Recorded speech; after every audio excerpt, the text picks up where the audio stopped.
Hey everyone, my name's Holly. Welcome back to my channel. Today I'm going to be filming a little study abroad Q&A video. Hey guys, I do want to just apologize for the monstrosity that is my hair. That morning I had gone out and been poured on by the rain and then came back and did not look in the mirror before I started filming this video. So sorry. So if you don't already know, I am studying in England this semester. At this moment I'm 1 month in, well technically 5 weeks-ish, almost 5 weeks in to my study abroad experience, and I thought maybe I should ask my Instagram followers if they had any questions or anything to ask me about studying abroad, and this may be something that I continue to do as time goes on and people may have more questions. If you want to ask me any questions, feel free to do that in the comment section below, or you can follow me on Instagram. It's at holly.ann23, and stay tuned for the next Q&A that I do. So without further ado, let's do it. Thank you to anyone who did ask questions. I won't specifically shout out people just in case they wanted to be anonymous, but thank you for asking questions. I really did appreciate it. I thought I might not get any questions at all, so thank you for asking questions. So the very first question I got was, what do you miss the most? So the obvious answer to this question, which is kind of like, people aren't gonna believe me probably, I don't know, but I do miss my family the most. I lived at home previously to this, so I was used to seeing my parents every day and my dog every day, and my sister, she just moved away, but I was used to seeing her too all the time. So it's really hard not seeing your family every day, because even though you do talk to them on a daily basis, or at least I do, it's just not the same. And I also miss my friends a lot. But another random thing that I miss that I didn't expect to miss is I really miss just driving around in my car and cranking up the music and singing as loud as I want to, because the walls are very thin here and I just don't feel like I should serenade all my neighbors. So I kind of miss just letting loose and singing at the top of your lungs, but I'll just have to do that when I get home. Okay, the next question is, was it hard adjusting to your new life in England? And then someone asked what was the biggest adjustment, so I'll put those two together. So, was it hard?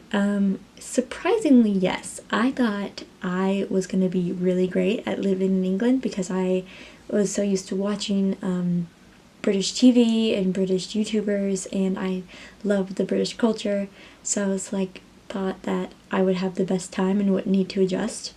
But culture shock is real.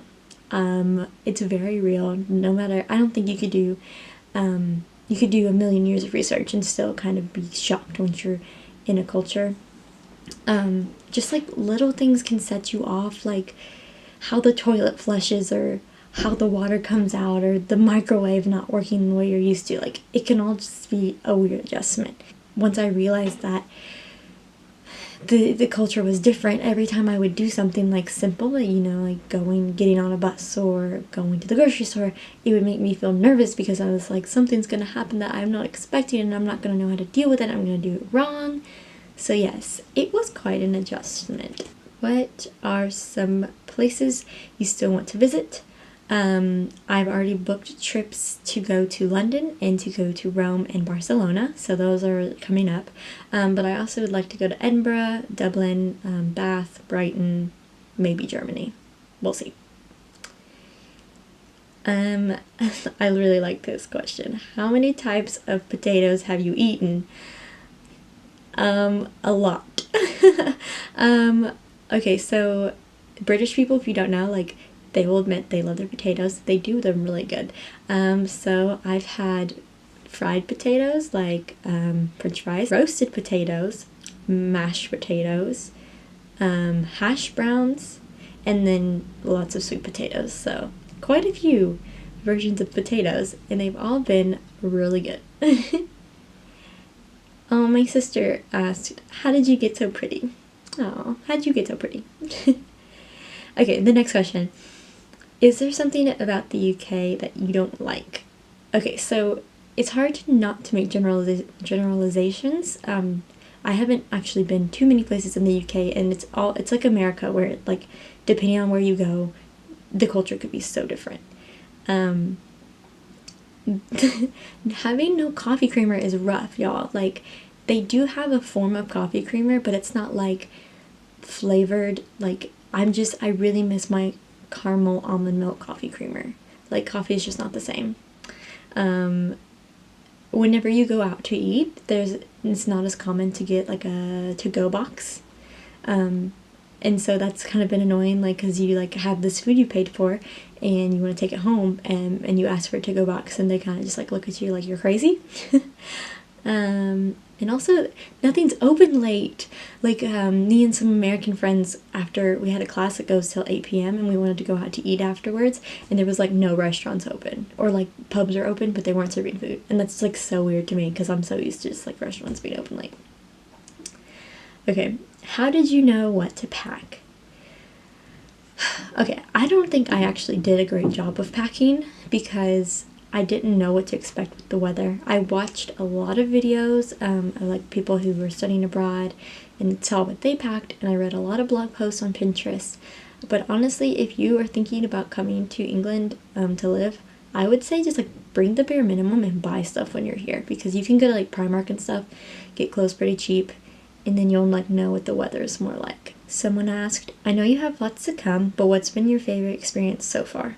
I think it'd have to be going to Wales, going to Conwy Castle in Wales specifically, but I just have this amazing like love of Wales that I never expected to have. I think it's because it looks like, well, like from in Chester where I'm living, you can actually see the Welsh mountains when you're walking around town, and it just looks so majestic. But also like when I went to Conwy in North Wales, it just like the landscape, mountainous landscape, reminded me of Kentucky where I'm from, and so that was like really special, and going to see an actual castle was just like the best thing ever. And Conwy is so cute, so I think going to Conwy, and it was like spontaneous, and I like to plan things, but I really love when like something spontaneous comes together. So it was just a mixture of everything, and I can't wait to go back to Conwy. I'm definitely going back. How do you travel? Buses, trains? How does this work? I haven't actually been on a bus yet. There's also a big train station, and that's what I've been using. And it's super simple. Like there's all kinds of websites, and you just type in where you're starting and where you want to go, and it'll bring up all the train, different like the train times, what train's going where, and how much the tickets are, and it's pretty cheap. And so you just like select whichever ones you want to, you pay for it online, you go to the train station, you pick up your tickets, and you're good to go.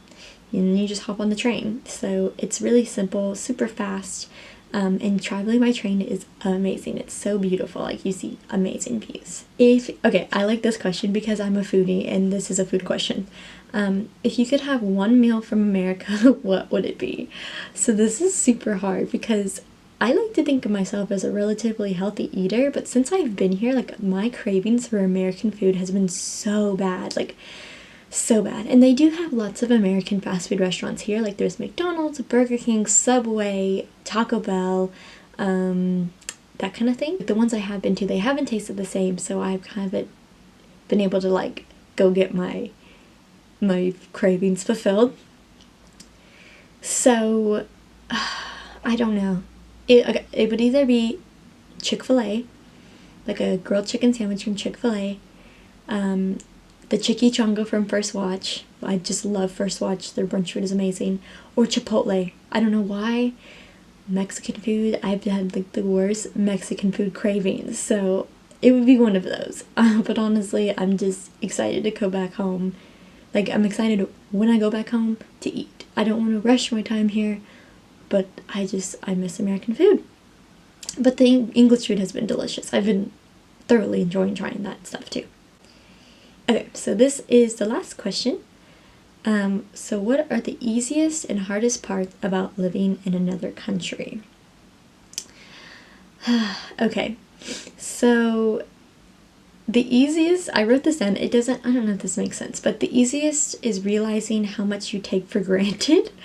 It means like I didn't realize how nice it was to have like I don't know, like convenience foods, or a big refrigerator, or a big kitchen, or a fireplace, or a car. Like I just took all of that for granted. But now that I'm here and I like walk everywhere, and you have to go to the grocery store twice a week because you don't have fridge space and things don't keep as long, the weather, the sunshine, it's just all different. And it's not bad, it's just like things that you didn't think you would miss from home, you do miss. Which I think is kind of a cool experience, because when I do go back home, I'll think it's special. But also it's interesting because you quickly like find a new normal. Like it's not like you're uncomfortable. You just like, okay, this is normal now. This is my life. So it's interesting. So it was kind of interesting how quickly like I was like, all right, this is my life. This is my routine. The hard part is being a foreigner and sticking out. Whenever I open my mouth, people know I'm not from England. And another hard part about living in another country is the time difference. So it depends on obviously which country you're going to, but there's a 5-hour time difference from home to here. So when you want to tell your family something, or you're having a hard day, or you need to ask them a question, they're not always available to you. Like for example, it's 10 a.m. right now where I am, and my family is still asleep in Kentucky because it's 5 a.m. So that's difficult. It's not impossible, just difficult. And when you're already having like a down day, it doesn't help when you want to talk to your family and your friends and they're asleep. Okay, so that is all the questions I was asked. Thank you again to anyone who asked the questions. That was super fun. I just really think it's important throughout this experience to reflect on what I've been going through, and to realize that this is a special opportunity. And even though some days I may be homesick and miss my friends, this is such a cool experience, and I'm so glad that I'm documenting it to share with others who might be going through the same thing, or to keep for the future. So thank you for watching this video. Stay tuned for more videos coming up. Like I said, I've got big travel plans coming up, so make sure you're subscribed so you can see those videos. But that is all I have for you today. I hope you have an awesome day, and I'll see you again very soon. Bye.